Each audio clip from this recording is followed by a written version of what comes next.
So നിങ്ങൾ ആരെയും judge ചെയ്യുന്നുണ്ട്, അല്ലെ നിങ്ങളെ ആരെങ്കിലും ജഡ്ജ് ചെയ്യുന്നുണ്ടെങ്കിൽ ഇതൊന്ന് കണ്ടു.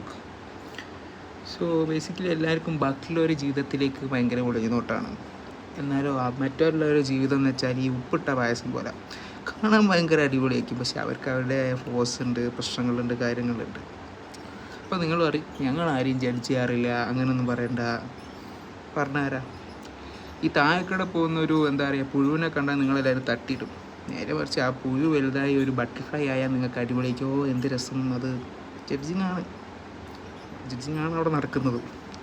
അതുപോലെ തന്നെ പണിയില്ലാത്തൊരു ചങ്ങാതിൻ്റെ അടുത്ത് നിങ്ങൾ പോയി പറയും എന്താ മോനെ പണിയൊന്നും എടുക്കാത്തത്, വീട്ടിൽ കുത്തിരിക്കുന്നത്, എന്തേലും പോയി പണി എടുക്കുന്നത്. എന്നാൽ അവൻ പണിക്ക് പോയി ഇച്ചിരി ഒന്ന് ബിസി ആയാലോ നിങ്ങൾ പറയും എന്താ മോനെ പണിയൊക്കെ ആയിട്ട് അഹങ്കാരമായോ, വീട്ടിലേക്കൊന്നും കാണാറേ ഇല്ലല്ലോ എന്ന്. What bro, this is very wrong bro. അപ്പം ജഡ്ജ്മെൻറ്റിലാണ് എല്ലാവരും. നമ്മൾ പക്ഷേ നമ്മളെപ്പോലെ തന്നെ അയൽക്കാരനെ സ്നേഹിക്കണം എന്നാണല്ലോ.